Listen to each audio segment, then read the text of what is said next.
आज की वीडियो में हम एंगल या फिर कोण के बारे में जानेंगे कि एंगल कब बनता है और इसके प्रकार क्या क्या होते हैं।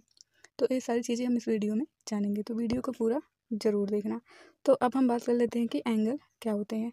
तो एक पॉइंट से निकली दो रेखाओं के बीच का झुकाव एंगल या फिर कोण कहलाता है। तो देखिए, मान लीजिए यहाँ पर एक पॉइंट है, कह रहा है कि यहाँ से निकली दो रेखाएं, मान लीजिए एक रेखा ए है और ये एक ए है।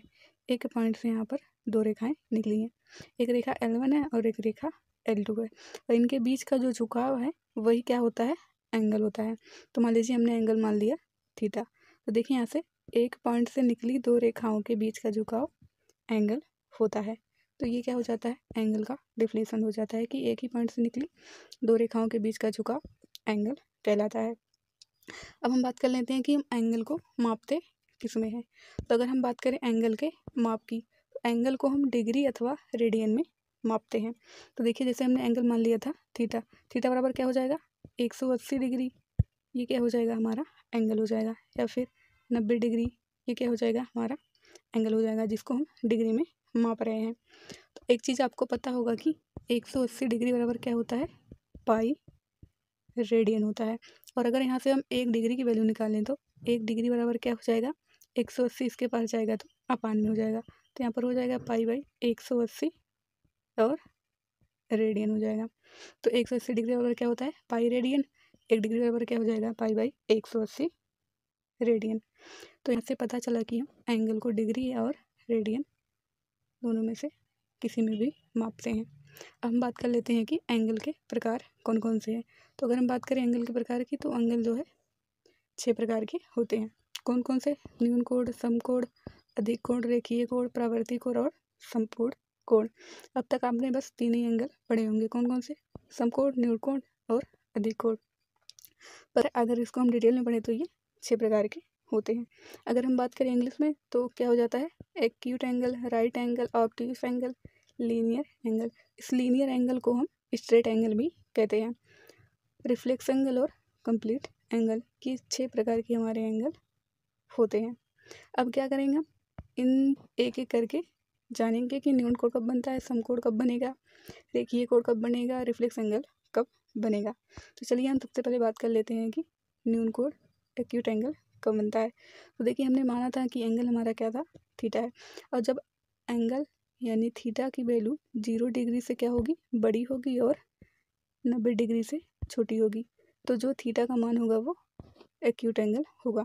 जैसे 30 डिग्री, 45 डिग्री, ये सब क्या हो जाएंगे, न्यून कोण हो जाएंगे, क्योंकि ये 0 डिग्री से बड़े हैं और 90 डिग्री से छोटे हैं।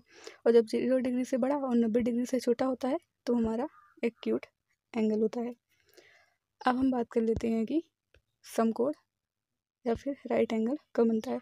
तो देखिए, एंगल हमारा क्या था, थीटा। जब थीटा बराबर क्या हो जाए, 90 डिग्री, तब यहाँ पर हमारा समकोण बनता है। और जब थीटा डिग्री 90 डिग्री से छोटा हो और 0 डिग्री से बड़ा हो तब न्यून कोण बनता है। और जब थीटा बराबर कितना हो जाए, 90 डिग्री, तब समकोण बनता है। अब हम बात कर लेते हैं कि अधिक कोण या फिर ऑब्ट्यूस एंगल कब बनता है। तो देखिए, हमने एंगल क्या माना था, थीटा।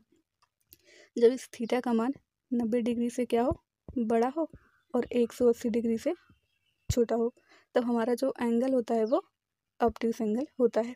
जैसे 120 डिग्री, 145 डिग्री, 170 डिग्री, ये सब हमारे क्या हैं, ऑब्ट्यूस एंगल है, क्योंकि ये 90 डिग्री से बड़े हैं और 180 डिग्री से छोटे हैं।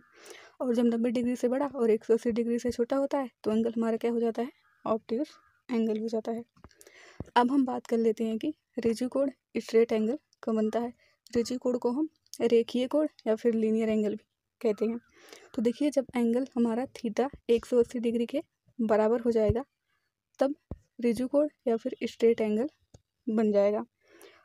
और जब थीटा बराबर 90 डिग्री हो जाएगा तब कौन सा एंगल बनता है, अभी हमने आपको बताया कि जब थीटा बराबर 90 डिग्री हो जाता है तो समकोण बनता है, और जब थीटा बराबर 180 डिग्री हो जाएगा तो हमारा स्ट्रेट एंगल बन जाएगा। अब हम बात कर लेते हैं कि रिफ्लेक्स एंगल कब बनता है। तो देखिए, हमारा एंगल क्या था, थीटा। जब एंगल थीटा जो है 180 डिग्री से क्या हो, बड़ा हो और 360 डिग्री से छोटा हो, तो हमारा जो एंगल बनेगा वो परावर्ती एंगल बनेगा, यानी कि रिफ्लेक्स एंगल बनेगा। जैसे 195 डिग्री, 240 डिग्री, ये सब क्या है? रिफ्लेक्स एंगल है, क्योंकि 180 से बड़े हैं और 360 से छोटे हैं। और जब थीटा 180 से बड़ा और 360 से छोटा होता है तो वो वहाँ पर रिफ्लेक्स एंगल बन जाता है। अब हम बात कर लेते हैं कि संपूर्ण एंगल, कंप्लीट एंगल कब बनता है? जब थीटा बराबर कितना हो जाए? 360 डिग्री, तब हमारा कंप्लीट एंगल बनता है। तो देखिए हमने तीन चीज़ें बताई कि जब थीटा बराबर, तो देखिए हमने तीन चीज़ें आपको बताई। क्या क्या बताई? कि जब थीटा बराबर कितना हो? 90 डिग्री, तब समकोण एंगल यानी कि राइट एंगल बनता है। और जब थीटा बराबर कितना हो जाए? 180 डिग्री, तब कौन सा एंगल बनता है? तब हमारा बन जाता है एक्यूट एंगल। और जब थीटा बराबर 360 डिग्री हो जाएगा तो हमारा कंप्लीट एंगल बन जाएगा। तो देखिए हमने एंगल क्या होते हैं उसके सारे टाइप हमने पढ़ लिए। तो उम्मीद है कि आपको समझ में आया होगा। अगर आपको समझ में आया होगा तो वीडियो को लाइक और चैनल को सब्सक्राइब जरूर कर लेना। Thank you.